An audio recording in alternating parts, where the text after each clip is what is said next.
Hi friends, ఈ video నచ్చినట్లయితే ఈ వీడియోని లైక్ చేయండి, సబ్స్క్రైబ్ చేయండి.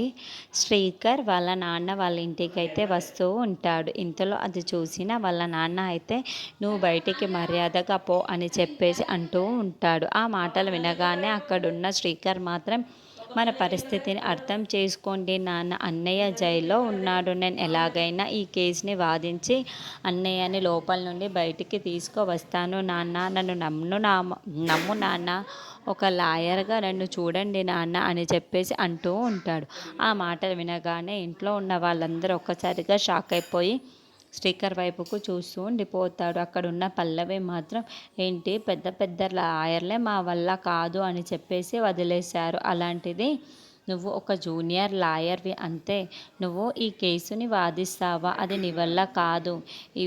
ఇంతటి దాకా ఒక్క కేసుని వాదించలేదు, అలాంటిది ఇంత పెద్ద కేసును నువ్వు దూరి ఈ కేసుని వాదిస్తానంటావా అని చెప్పేసి నిలదీస్తూ ఉంటుంది. ఆ మాటలు వినగానే అక్కడున్న శ్రీకర్ అయితే ఏమీ మాట్లాడకుండా సైలెంట్గా నిల్చొని ఉంటాడు. ఇంతలో అక్కడున్న అవని, నాకు శ్రీకర్ మీద నమ్మకం ఉంది, నా భర్తను ఎలాగైనా శ్రీకర్ మాత్రమే బయటికి తీసుకొని రాగలడు, తన తెలివితేటల్ని నా భర్తకి బయటకు తీసుకొని వస్తాయి.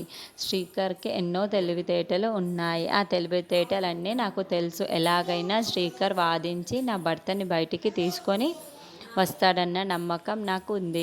మీకుందో లేదో నాకు తెలియదు, కానీ శ్రీకర్ మీద నమ్మకం నాకైతే ఉంది, అందుకే ఈ శ్రీకర్ ఇది వాదించాలి అని చెప్పేసి అంటూ ఉంటుంది. ఆ మాటలు వినగానే ఇంట్లో ఉన్న వాళ్ళందరూ ఒక్కసారిగా షాక్ అయిపోతూ ఉంటారు, అవని వైపుకు చూస్తూ ఉండిపోతారు. ఇంతలో అక్కడున్న వాళ్ళ మామయ్య ఏమీ మాట్లాడకుండా చాలా కోపంగా అయితే అవని వైపుకు చూస్తూ ఉండిపోతాడు.